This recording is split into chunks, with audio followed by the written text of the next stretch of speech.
Welcome to the Divorced Girl Smiling podcast. I'm your host, Jackie Pilosoff, and I'm here to inspire you, empower you, and connect you with trusted divorce professionals who I hope will help you achieve the best possible divorce outcome and a great post-divorce life. The Divorced Girl Smiling podcast starts right now. Before we get started, I want to say something about divorce. There are several surveys that rank alcoholism the number one reason people get divorced. It's heartbreaking, it's painful both to the addict and to the addict's family, and many times divorce ends up being the best solution. But what happens when you get divorced and you now have to let your kids spend time with your ex who you believe is an alcoholic? This can be extremely stressful and upsetting, and that's where SoberLink comes in. SoberLink is an alcohol monitoring system that can be implemented by a court or can be agreed upon by your attorneys. SoberLink can even be agreed upon by you and your ex. The device and monitoring system is designed to foster trust and keep parents accountable for safe behavior. I also believe that SoberLink can cause an alcoholic to realize they need help.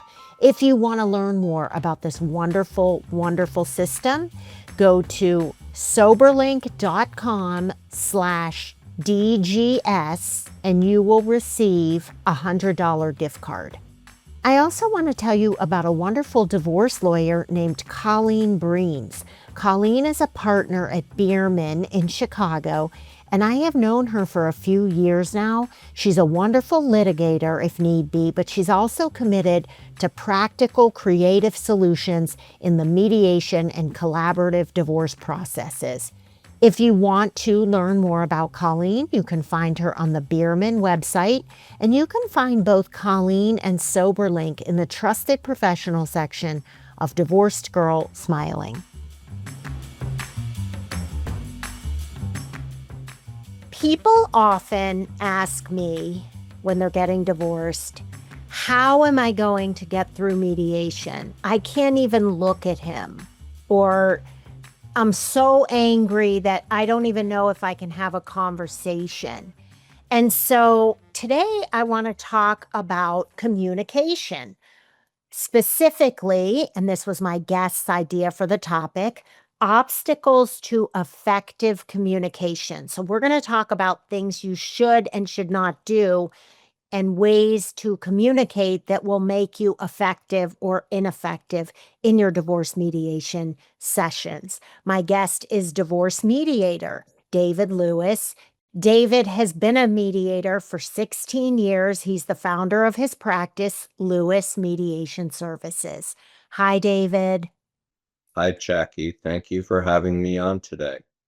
I'm so looking forward to this conversation because I know so many people over the years who I've talked to, and they say, if I couldn't communicate with my ex in the marriage, and that's why we're getting divorced, how am I going to be able to do this in mediation? So would you agree with me? You know, there needs to be an effort in communication so that you can come up with an agreement that works for everyone. I think this is one of the great ironies of the work that I do, that my job is to help people communicate effectively and build understanding. And just as you said, so many people might hear that and they think to themselves, one of the reasons we're getting divorced is that we don't communicate well. How are you going to change that for us? Yeah. So we're going to change that for you in our podcast conversation and help you come up with strategies and tell you what doesn't work, what the obstacles are, and maybe it will help you. So here we go. The first obstacle that you listed for effective communication is misinterpretation. So tell me what you mean by that and give me a couple examples. Well, Jackie, I'm going to start by asking you a question based on your own personal experience, because a lot of what I'm going to talk about, while it does apply to the work I do as a divorce mediator, I think that we may acknowledge that it can apply to all communication that we have, whether it's a soon-to-be ex or anyone else that we interact with.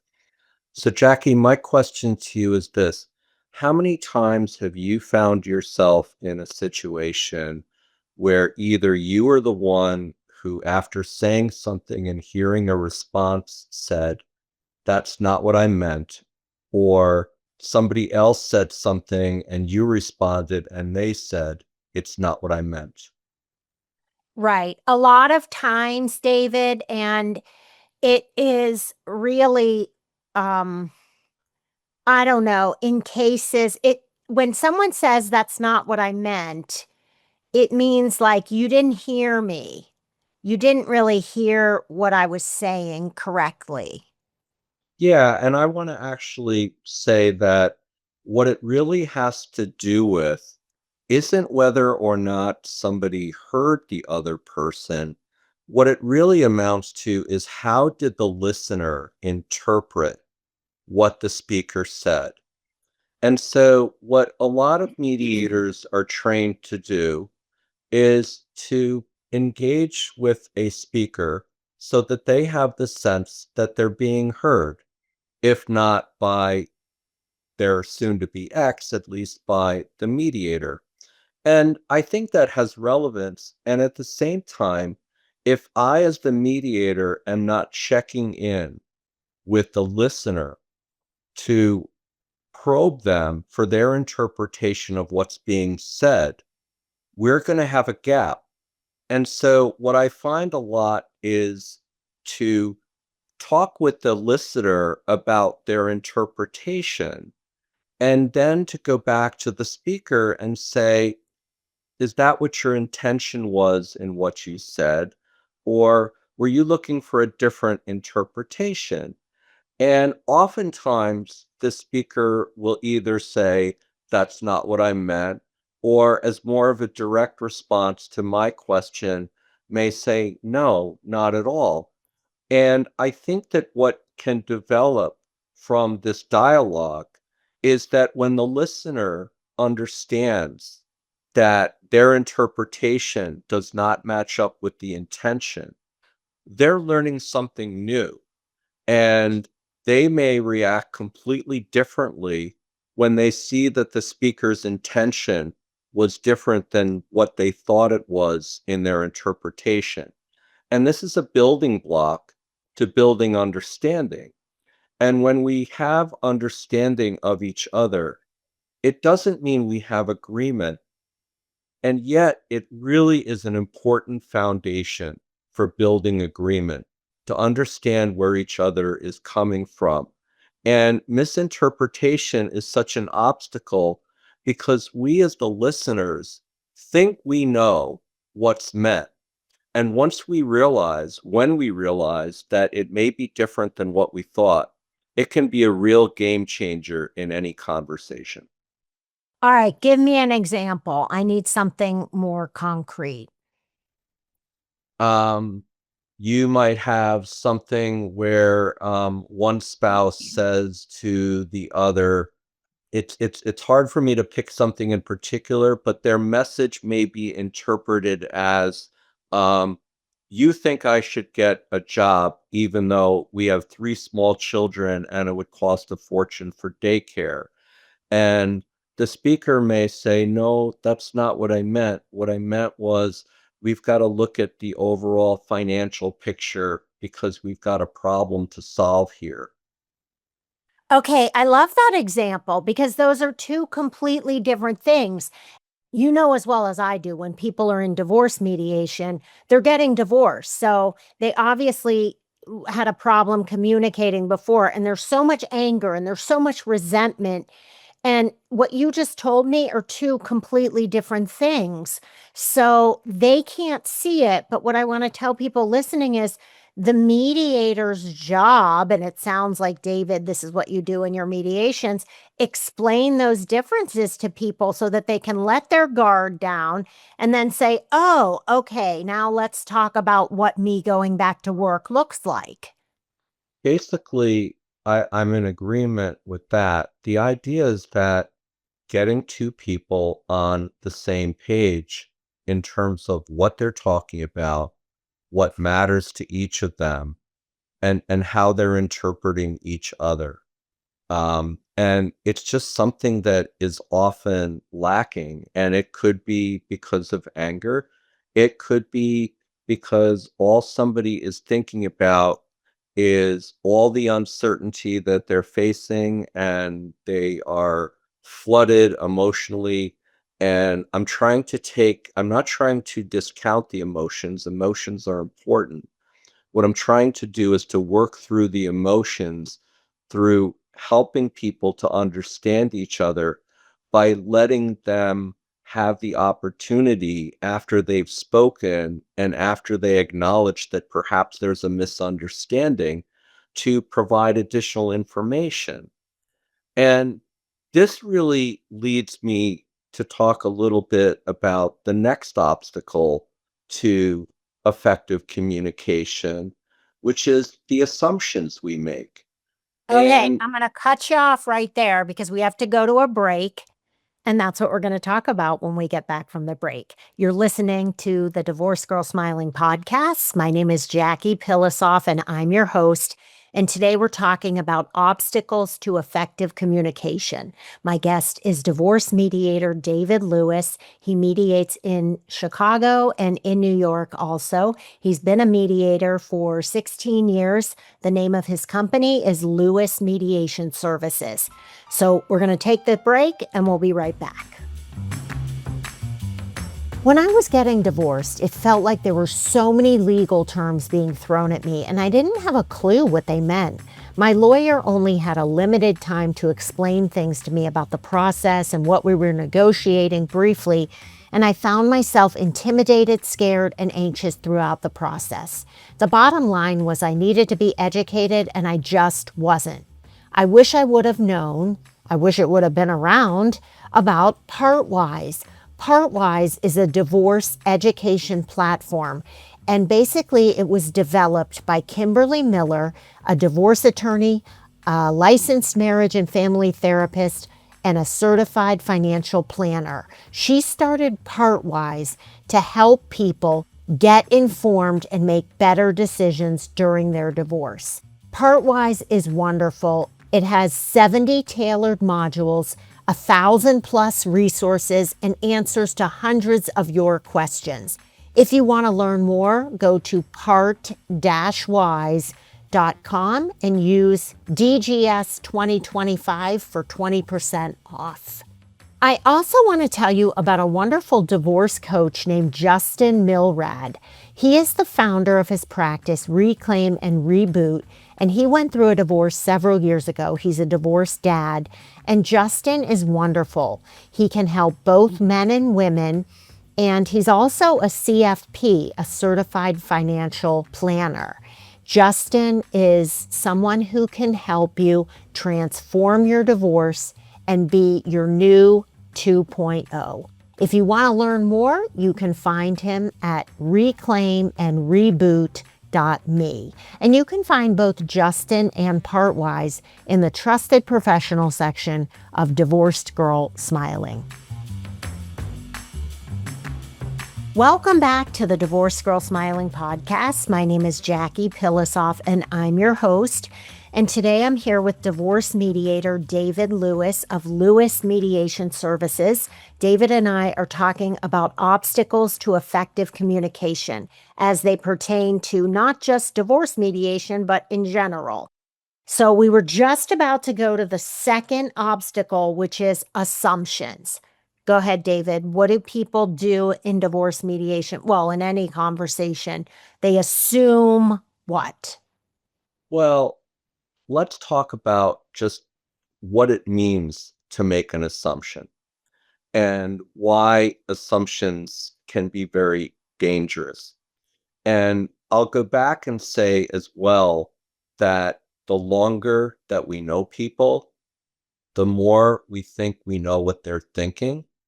And so we go into a conversation and we think we know. And then we start talking about what we think our soon to be ex is either thinking or or something of that nature. And it's dangerous because we don't know if that's the truth anymore. How many times have you heard somebody going through a divorce say, I'm not sure I even know who this person is anymore? Yeah, Fairly what is that? common. Very, but what do you mean? Why do they say that? They say that because we change as human beings. And as we change as human beings, we may be different with our partners than where we were when we first met or when we got married. And so my point here is simply this. And again, there's another irony. On the one hand, we think we know what each other is thinking, and on the other hand, we might say out of the other side of our mouth, I don't know who this person is That's anymore. what I'm saying. That makes no sense. Like it doesn't mean like I don't know But how. but but we're in a divorce and the emotions are running high and we're not always able to think clearly. So what I do in working with my clients is I say to them early on in the process, I talk about these obstacles. And when we're talking about assumptions, what I say is instead of knowing what you think you know, it's easier to simply ask the question. So let's use the example from before. Um, you have somebody who's in divorce mediation, and all they can think about is that their partner is thinking, I've got to get a job. And what they could be doing is saying, so are you thinking that I need to go back to work? Is that what's on your mind? Think about the difference as the target, so to speak, between being told what you think or being asked what you think. Mhm. Communication, I find, goes much better when our participants are coming from a place of curiosity, a place where a question is an invitation to share. I would much rather, as a human being, be asked about my opinion than being told what my opinion is. Mhm. Could not agree more. And don't you feel like if people make assumptions, which you're right, let's say a couple's been married for 20 years, so they think they know everything. But if you give the person the respect, I think it all comes down to respect of asking them, is this what you mean by this? Instead of just assuming that's showing I respect you. And right then the levels, the walls come down, and then the person, it's framed in a completely different way. I think questions, which are invitations and come from a place of curiosity, um, are just going to be received so much better. And yes, it can be interpreted as a sign of respect. As a mediator, my work is about asking questions and coming from a place of curiosity. And I encourage my clients to do the same in their patterns of communication in mediation. Now, do you have conversations with the couple individually and talk about this communication styles? Or do you talk to them about it as a couple so that they both feel like they're getting this information? So I do have individual sessions with my clients before we have our first joint mediation session. And it's possible in the individual sessions that this topic will come up because a lot of times the concern that is expressed by one or the other or both is we don't communicate well and we just don't seem to be able to get on the same page. And I might share my strategies at that point. And in every first joint mediation session, one of the first things that I do is talk about the strategies that I might use to assist them. And the reason I do that is to sort of set them up to prepare them for what my intervention might look like. So they're not as surprised as they otherwise would be by my intervening, and talking to them using the strategies I do, which is to ask about interpretation and then go back to the speaker to verify the interpretation or figure out what's wrong with the interpretation or what the disconnect is. Um, and what I might do in an actual and I'll also, of course, talk about assumptions. And in a mediation session, what I'll often do is when I hear somebody speaking from a place of they're definitely coming from a place of making an assumption about each other, is I will coach them and ask them, can you think of a way to phrase that in the form of a question instead? Um, it's not easy for everyone. Again, the emotions are running high. When they're able to do it, the conversation can be far more positive and far more constructive. Okay, now I have to say that it's almost, I'm getting this feeling that you're providing a training, not just for people in the divorce process, but for the rest of their co parenting lives. So, what you're saying about all this information and training about communication is so important, not just during the divorce. People are going to get the benefit of this training for the after the divorce is over. Because I can tell you, I got divorced 18 years ago and I'm still co parenting with my ex. You don't stop co parenting when your kids get older. You don't stop co parenting when your kids go to college or even when they graduate. They then, want to get their own apartment. You got to talk about that. Even marriages, grandchildren, everything for the rest of their lives. And if you can have the gift of learning good communication skills in divorce, you might end up having a good co parenting relationship. Would you agree? I wholeheartedly agree.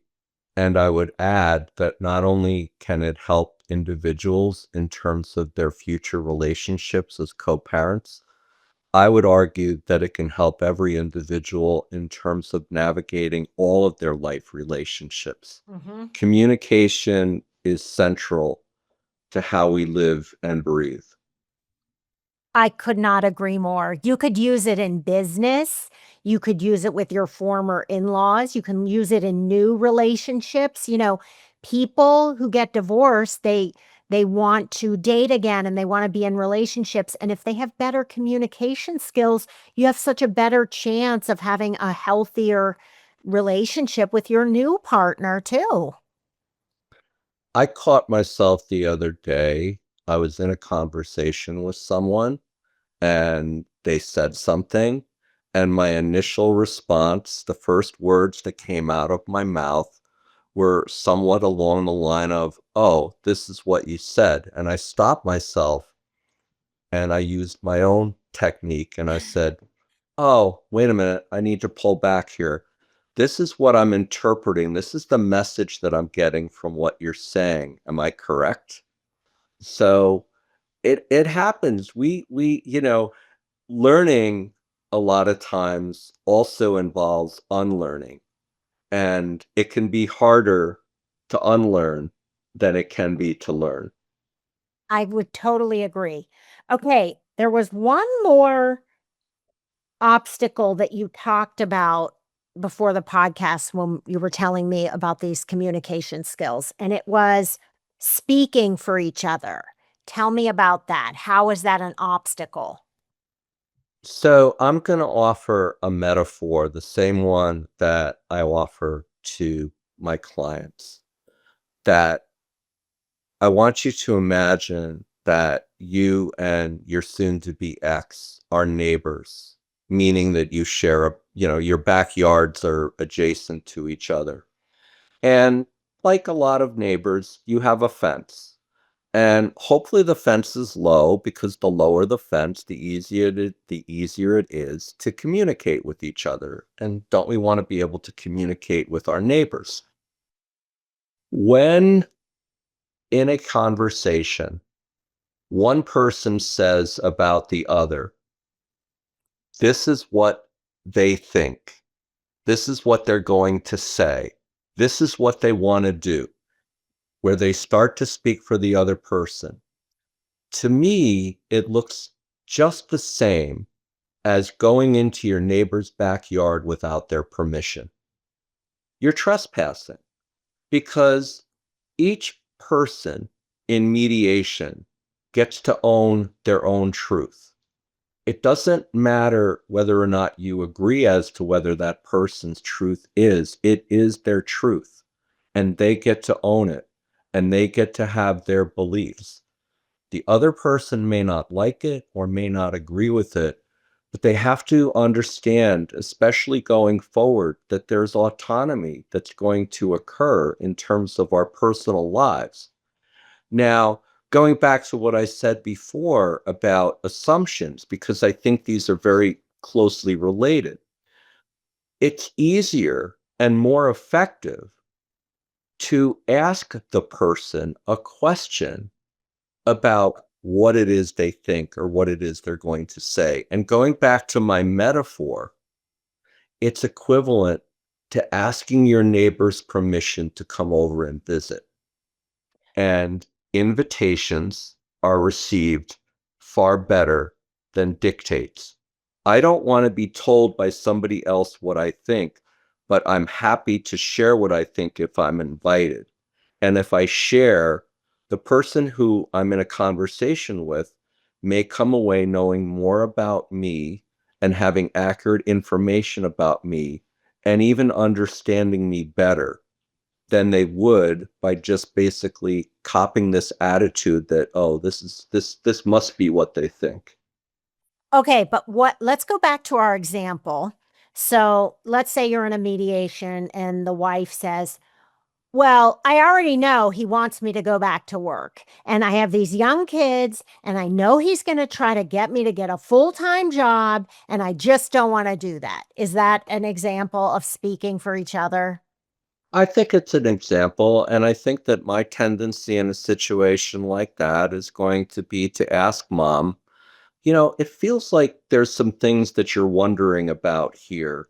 I know that you may think you know what dad thinks, but could you think of a way to take this same information and put it in the form of a question for dad? And then she's going to say, do you want me to do you expect me to get a full time job and go back to work for a 40-hour work week? And then he might say, yes, I do. But at least, like, he, I don't know, what's the benefit? The benefit is that he feels at that point that he's being asked to share information instead of being told what he thinks. I don't think we like to be told what we're thinking by other people who don't have our brains. On the other hand, I think it's a matter of the climate and creating a climate that is conducive to a constructive conversation. And when there's ineffective communication, whether it's misinterpretation or assumptions, these obstacles get in the way of the entire conversation. And it's what leads people to get very positional. It can lift the level of emotion, and it leads usually to a lot of defensive behavior.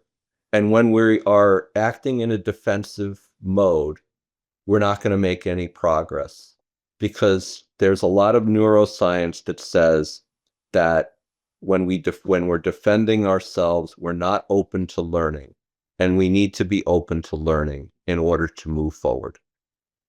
Love it, David. I can't believe we're out of time, but thank you so much. Love the whole conversation. And I want everybody listening to know that if you want to consult with David or you want to reach out to him, you can find him at lewisdivorcemediation.com. You can also find David in the trusted professional section of Divorced Girl Smiling at divorcedgirlsmiling.com. He mediates in Chicago and in New York. So And I mediate all over, the all over the Chicago area. Mhm. Thank you so much, David. Really appreciate your time. It was my pleasure to be with you, Jackie. And to everybody listening, we thank you for your time and we will talk to you real soon.